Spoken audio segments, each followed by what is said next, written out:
এইবারের ট্যুরটা একটু আলাদা। সচরাচর আমরা যেই রকম ট্রাভেল ব্লগগুলো করে থাকি সেরকম নয়, এবারের ট্যুরটা একটু আলাদা বাট কিন্তু খুব স্পেশাল। আর আমরা এসে পৌঁছালাম মাধবম রেস্ট হাউস। তো এর ভেতরেই আমাদের অলরেডি বুকিং করে রাখা আছে। আমরা আজকের লোকাল সাইট সিইংগুলো করতে বেরোলাম। তো দাদার কাছ থেকে এই কার্ডটা নিয়েছি। এইটা হচ্ছে তিরুপতির লোকাল সাইট সিইং যেগুলো। আর ইচ্ছা আছে এখানে আরও বেশ কিছুক্ষণ দাঁড়িয়ে একটু সময় কাটাবো, তারপরে বেরোবো। অপূর্ব অপূর্ব, মানে মন ভরে গেল এখানটায় এসে।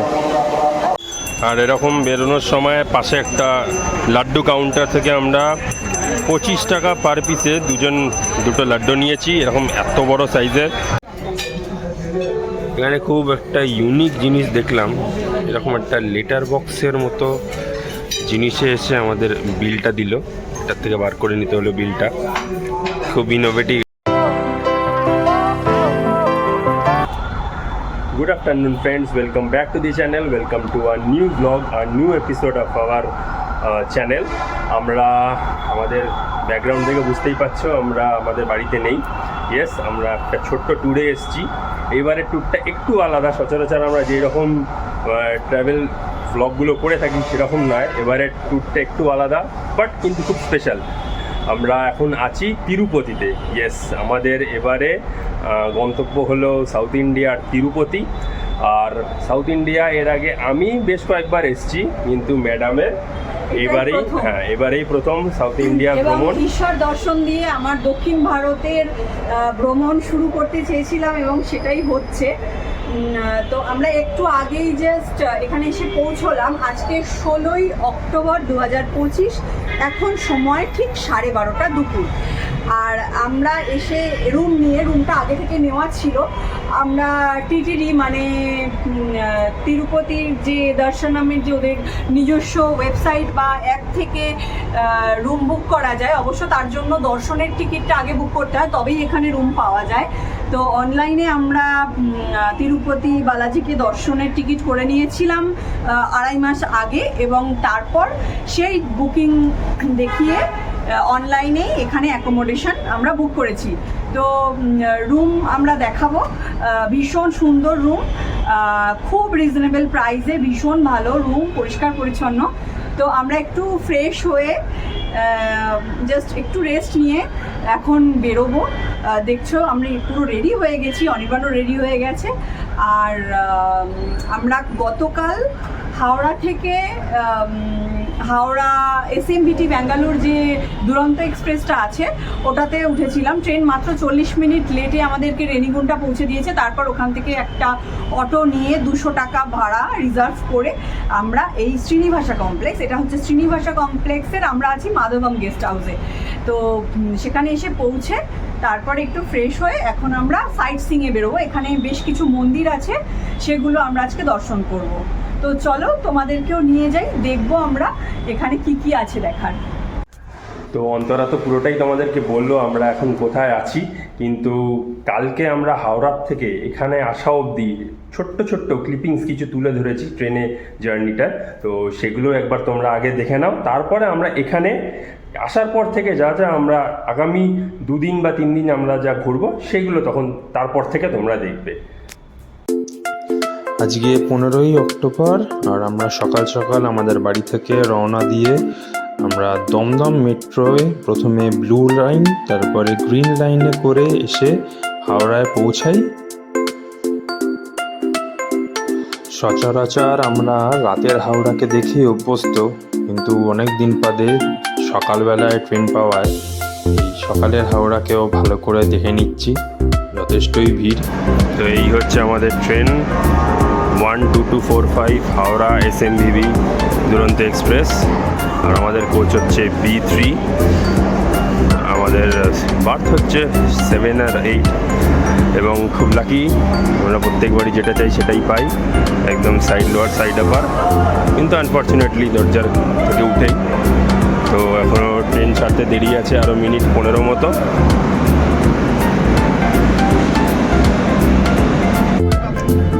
দশটা 40।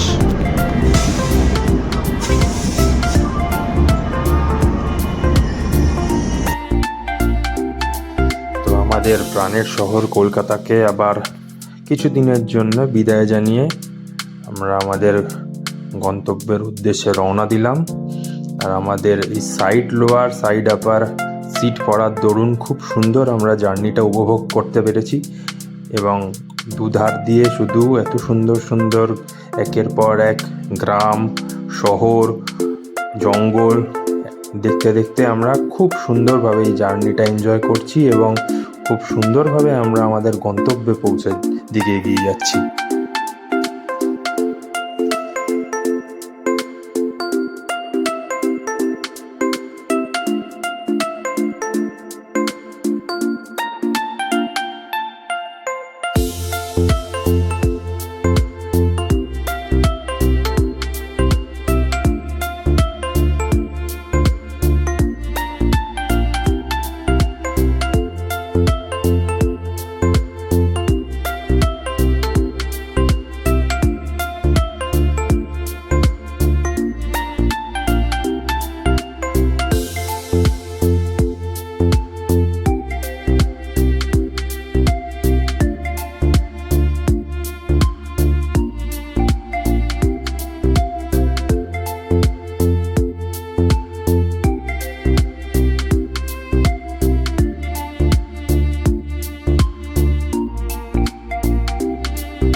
সাড়ে 10টা বাজলো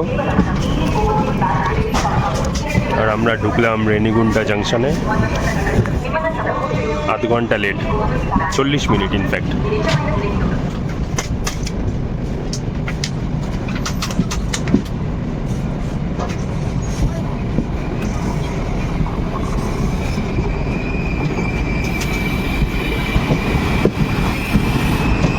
আমরা 5 নম্বর প্ল্যাটফর্মে নেমেছি আর এখন এরকম ওভারব্রিজ দিয়ে আমাদেরকে 1 নম্বর অবধি যেতে হবে।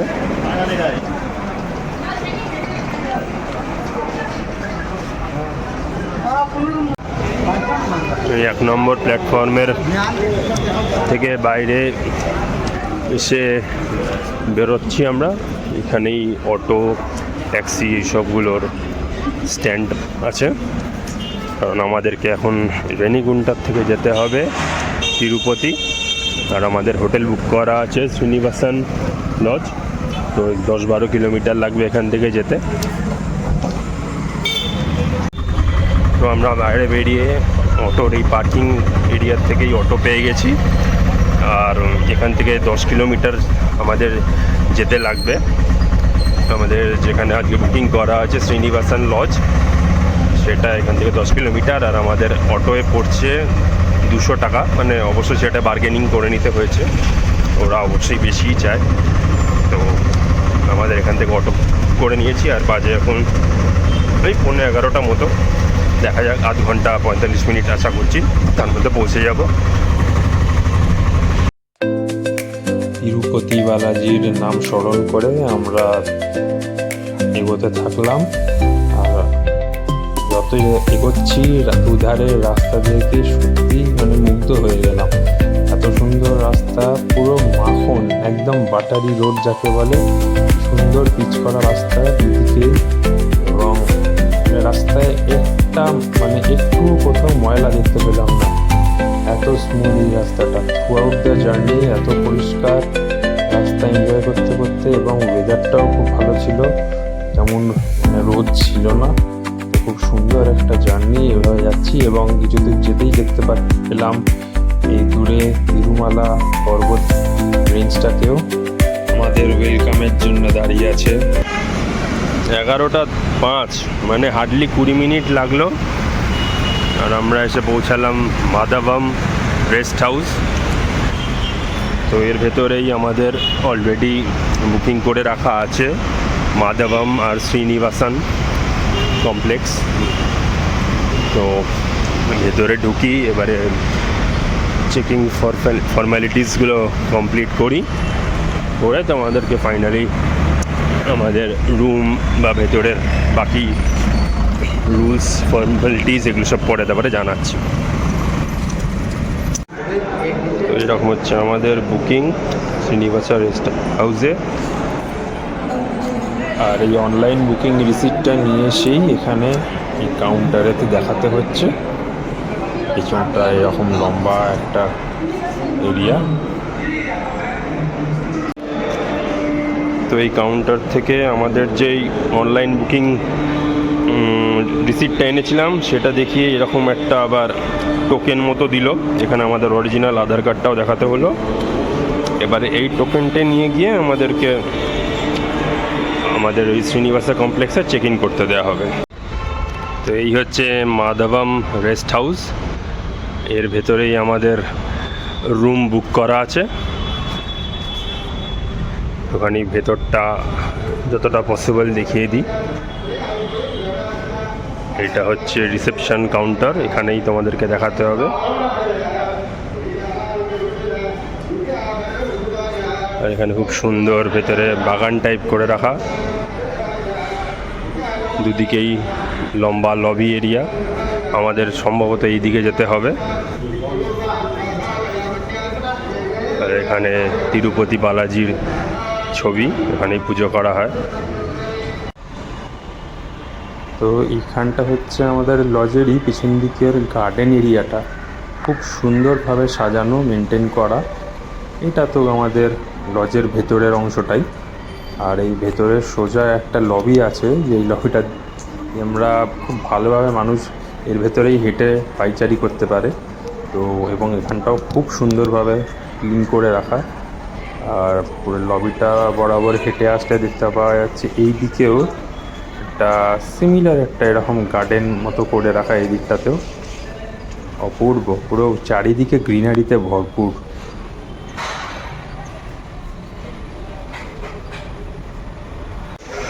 তো 11:30 বেজে গেল আর বাইরে হঠাৎ করেই বৃষ্টি শুরু হয়ে গেছে। তো আমাকে প্রথমে একটা বিল্ডিংয়ে যেতে হলো, শ্রীনিবাসন রেস্ট হাউস যেখানে আমার বুকিং করা আছে, সেখানে গিয়ে সেখান থেকে আবার টিকিট দেখিয়ে একটা টোকেন আনতে হলো।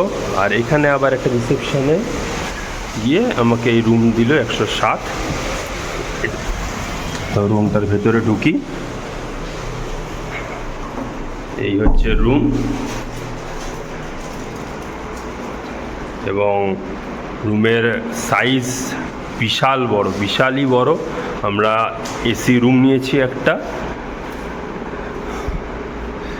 সত্যিই খুব বড় একটা স্পেশিয়াস রুম। এইটা হচ্ছে বাথরুম এরিয়াটা, এটা হচ্ছে টয়লেট সেকশনটা। আমি প্রথম কোনো মানে হোটেল কাম ওয়ারেভার যেখানে গিয়েছি এরকম একসঙ্গে দুটো সিস্টেম, ইন্ডিয়ান প্লাস কোমোড দেখতে পাওয়া যায়, মানে এর আগে কখনো দেখিনি। বেসিন এরিয়াটাও পুরো আলাদা একটা সেকশন, বড়।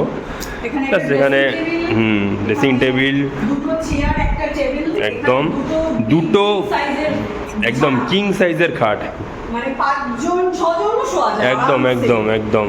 এবং ঘরের সাইজ বিশাল বড়, সাথে একটা আলাদা অ্যাটাচড ব্যালকনি আছে।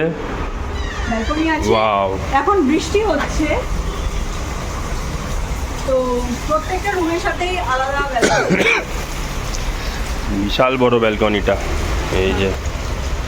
এবং সবথেকে বড় কথা হচ্ছে রুম, বাথরুম সবকিছু প্রচন্ড পরিষ্কার পরিচ্ছন্ন, মানে হোটেলের রুম থেকে কোনো অংশে কম নয়। কিন্তু এটা অনলাইন বুক করে আসতে হয়, এখানে এসে কিন্তু বুকিং করা যায় না।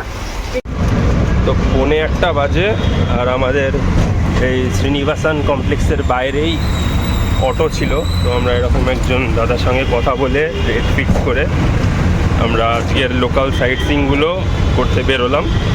তো দাদার কাছ থেকে এই কার্ডটা নিয়েছি। এইটা হচ্ছে তিরুপতির লোকাল সাইট সিইং, যেগুলো 5খানা স্পট আছে এবং মোটামুটি 3 থেকে 3.5 ঘন্টা তো লাগবেই। আমি এটা একটুখানি তোমরা পজ করে দেখে নিতে পারো। তো দাদার সঙ্গে আমরা বেরোলাম। রেট এখানে পার স্পট 200 টাকা করে, কিন্তু আমরা বার্গেনিং করে দাদা আমাদেরকে 100 টাকা কম নিয়ে ঘোরাবে। আর একটু আগেই তো বৃষ্টি হয়ে গেছে, তো এখন ওয়েদারটা একটু হলেও ভালো। আশা করছি আর বৃষ্টি হবে না, যাতে আমাদের ঘোরাটা ভালোভাবে আমরা ঘুরতে পারি। এখন ওয়েদারটা বৃষ্টি হয়ে যাওয়ার পরে বেশ কমফোর্টেবল হয়ে গেছে। তো আমরা এখন বেরোলাম আজকের লোকাল সাইট সিইংগুলো করতে।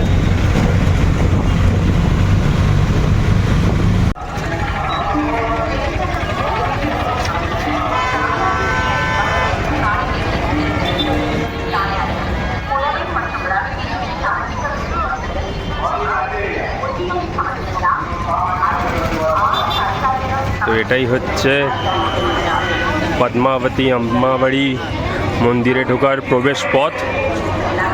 এর ভেতরে ঢুকে আমাদেরকে মেন মন্দিরে যাওয়ার দিকে এগোতে হবে।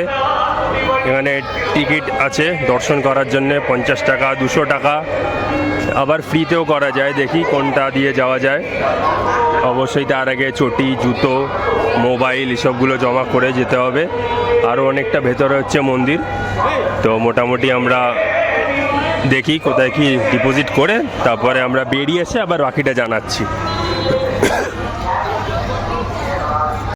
আর এরকম বেরোনোর সময় পাশে একটা লাড্ডু কাউন্টার থেকে আমরা 25 টাকা পার পিসে দুটো লাড্ডু নিয়েছি। এরকম এত বড় সাইজের, খুবই সুন্দর, পুরো একদম ঘিয়ে ভাজা লাড্ডু, অপূর্ব অপূর্ব। আমরা এলাম আজকে আমাদের সাইট সিইংয়ের প্রথম স্পট, যেটা পদ্মাবতী আম্মাবাড়ি টেম্পল। আমাদের শ্রীনিবাসন কমপ্লেক্স থেকে আমরা একটা অটো ধরে নিয়েছিলাম, সেটা তোমাদের আগেই বলা হয়েছে। তো সেখান থেকে এখানে আসতে মোটামুটি অটোতে 10-15 মিনিট সময় লাগলো। এখানে খুবই লাইন পড়ে, যার জন্য টিকিটের ব্যবস্থা আছে। 50 টাকা এবং 200 টাকা দুরকম টিকিট হয়, এবং তার পাশাপাশি ফ্রি দর্শনেরও কিন্তু সুবিধা আছে। তো আমরা দেখলাম যে ভীষণ ভিড় কিছু নেই বাইরে, তাই কাউন্টারে মোবাইল জমা রেখে ফ্রিতে আমরা চলে গেলাম ফ্রি দর্শনের লাইনে। আমাদের দর্শন করে বেরোতে মোটামুটি আধ ঘন্টা মতো টাইম লেগেছে। যাদের 50 বা 200 টাকার টিকিট আছে তারা আরও তাড়াতাড়ি বেরিয়ে এসেছেন, এবং ভেতরে আরও কিছু মন্দির আছে, সেগুলো আমরা দর্শন করলাম। এবং বেরোনোর সময় 25 টাকা করে লাড্ডু এবং ফ্রিতে অন্নভোগ সবই আমরা নিয়েছি। খুবই ভালো তার স্বাদ, সেটা বলাই বাহুল্য। আর আজকে বৃহস্পতিবার, তাই হয়তো একটু ভিড় আছে, অন্যদিন হয়তো এর থেকে কমও হতে পারে। তো এখন আমরা আবার গাড়িতে উঠবো, অটোওয়ালাকে তার আগে ফোন করতে হবে। এই দর্শনটাই করলাম এবং খুব ভালোভাবে দর্শন করে আমরা এখন বেরিয়ে এখন আবার অটো ধরে নিয়েছি। আর এখন ওয়েদারটাও বেশ ভালো হয়ে গেছে, আর বৃষ্টি বাদলা নেই। ওয়েদার এখন উঠে যাওয়ার জন্য ওয়েদারটাও খুব ভালো। আমরা এখন নেক্সট স্পটের দিকে এগোচ্ছি, আমরা সেখানে আবার পৌঁছে তোমাদেরকে জানাচ্ছি।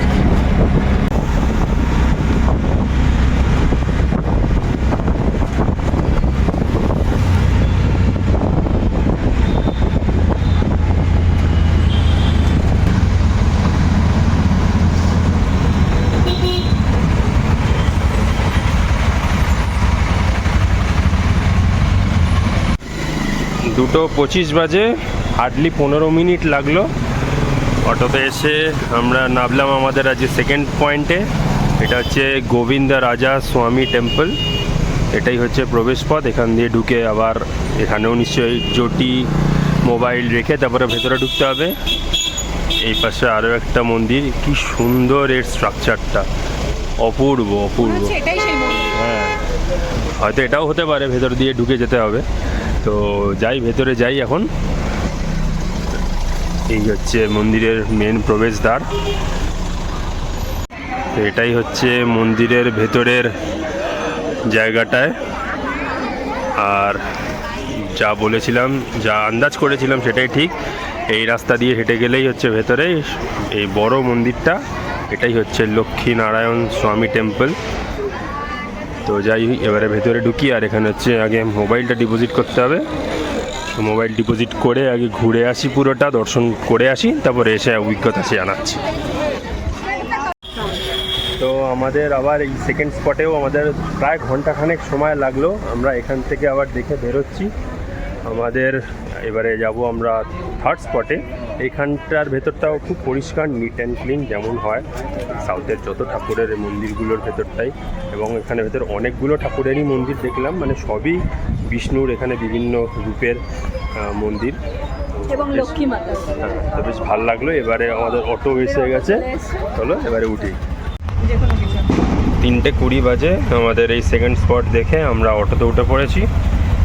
তো এখান থেকে আমরা এবারে বেরিয়ে থার্ড স্পট কি জানা আছে? ভুলে গেছি, দেখতে হবে। সম্ভবত ইস্কন মন্দিরটা, এটা মানে লাস্টে। ঠিক আছে, চলো দেখি। এখানে তো মানে যেদিকে তাকাচ্ছি সেদিকেই কি সুন্দর সুন্দর সব মন্দির। তো যাওয়া যাক।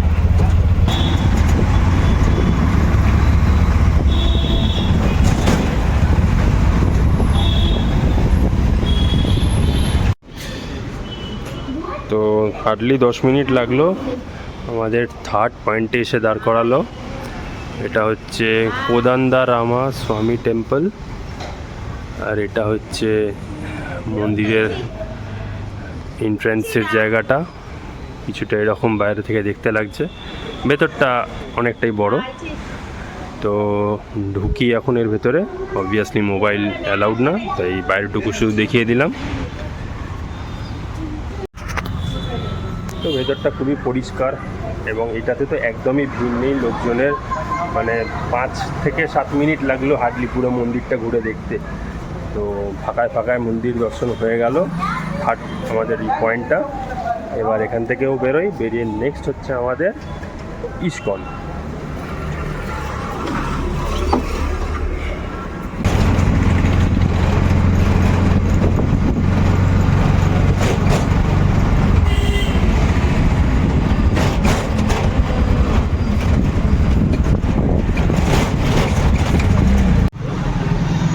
তো হার্ডলি আবার 10 মিনিট লাগলো, আর আমরা এসে নামলাম আমাদের ফোর্থ পয়েন্টে আজকের। এটা হচ্ছে এখানকার ইস্কন টেম্পল।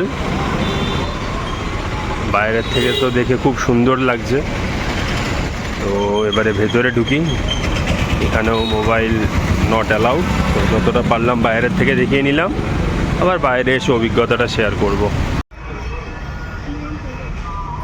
এটা হচ্ছে ইস্কনের মেন মন্দিরটা, কি সুন্দরভাবে সাজানো। আর এই দিকটায় দেখতে পাচ্ছি বাঁ দিকে একটা, এখানে ওদের ইস্কনেরই একটা রেস্টুরেন্ট করে রাখা। আর ভেতরে এখানে কি সুন্দরভাবে সাজিয়ে রাখা, খুব সুন্দর ভেতরটা।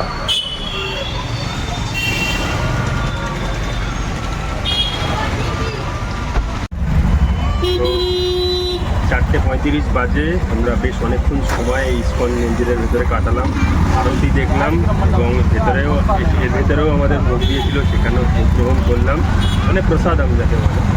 তো বেশ ভালো একটা সময় কাটালাম এখানে ভেতরে। অপূর্ব ইস্কন মন্দির নিয়ে আর আলাদা করে কিছু বলতে লাগে না, সব জায়গাতেই ইস্কন মন্দির খুব সুন্দর হয়।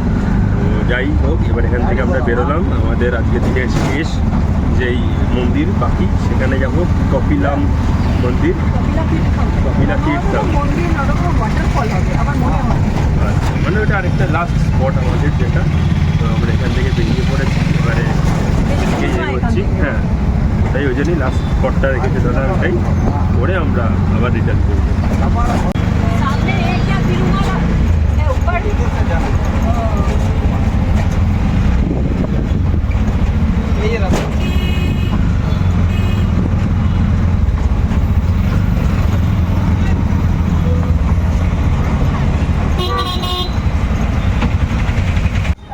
তো আবার মিনিট 10 রাইডের পরেই এসে আমরা নামলাম এই কপিলেশ্বরা স্বামী টেম্পল। আর এর ভেতরে একটা ওয়াটারফলসও আছে এখানেই। এটাই হচ্ছে এন্ট্রি পয়েন্ট, এখান দিয়ে যেতে হবে। ওয়াটারফলসটা তো আমি বাইরের থেকেই দেখতে পেলাম।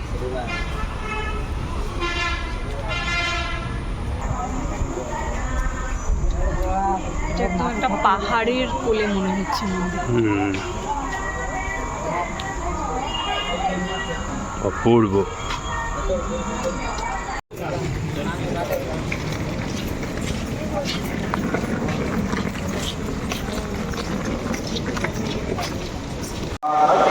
তো এইখানে হচ্ছে স্বামী নারায়ণ মন্দির, লক্ষ্মী নারায়ণের একটা মন্দির। ঠিক তার পাশেই হচ্ছে অপূর্ব অপূর্ব সুন্দর একটা ওয়াটারফলস, আর সেই জলটাই এসে এখানে একটা কুণ্ড মতো তৈরি করেছে, যেখানে কিনা অনেকেই এরকম স্নান টান করছে।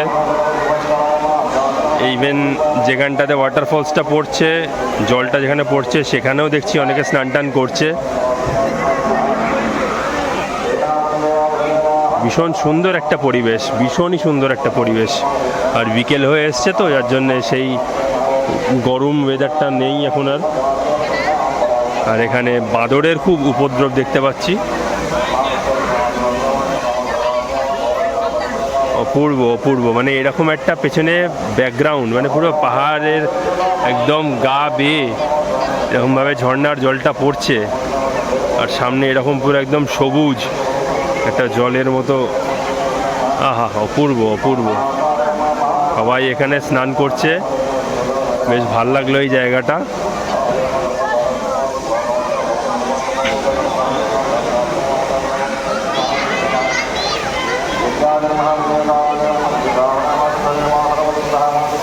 তো আমাদের এটাই ছিল লাস্ট স্পট। এবার আমরা আবার আমাদের শ্রীনিবাসা কমপ্লেক্সে, যেখানে আমরা রুম নিয়েছি, সেখানে ফিরে যাব। তো চলো সেখানে আবার চলে যাওয়া যাক, বাকিটা তারপরে কথা হবে। তো অপূর্ব একটা ভিউ বা স্পট দিয়ে আজকের আমাদের তিরুপতির যেই লোকাল সাইট সিইং স্পটগুলো আমরা শেষ করছি। আর ইচ্ছা আছে এখানে আরও বেশ কিছুক্ষণ দাঁড়িয়ে একটু সময় কাটাবো, তারপরে বেরোবো। অপূর্ব অপূর্ব, মানে মন ভরে গেল এখানটা এসে, এবং ওই শেষে এটা এসে আরও ভালো লাগলো। আজকের দিনের সব কটা সাইট সিইং কমপ্লিট করে আমরা এখন আমাদের হোটেলের দিকেই ব্যাক করছি আবার।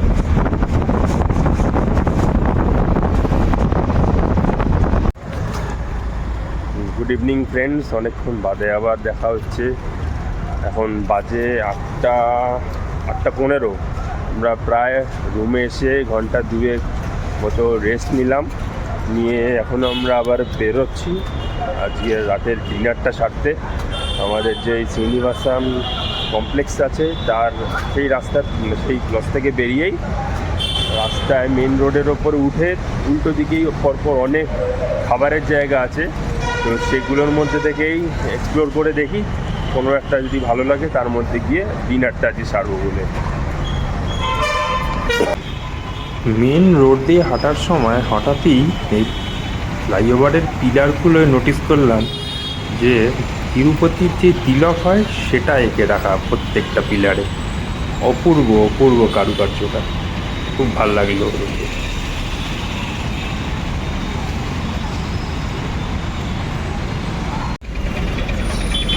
তো আমরা এরকম একটা রেস্টুরেন্টে এসেছি, জলপান বলে। এখানে অনেকগুলো ভালো ভালো রেস্টুরেন্টের রেকমেন্ডেশন পেলাম গুগলে। তো এই জলপানটা অন্তরাত দেখে বললো যে ভালো, গিয়ে ট্রাই করা যেতেই পারে। তো এর ভেতরেই ঢুকে দেখি আজকে রাতের ডিনারের জন্যে। তো আমাদের যা ডিনারে অর্ডার দিয়েছিলাম চলে এসছে। আমি দিয়েছিলাম একটা বাটার পরাঠা, সঙ্গে হচ্ছে বাটার পনির মশলা, আর অন্তরা নিয়েছে প্লেন রাইস। আর এই রেস্টুরেন্টের ভেতরের অ্যাম্বিয়েন্সটা অসাধারণ, কি সুন্দর ইন্টেরিয়ারটা, অপূর্ব।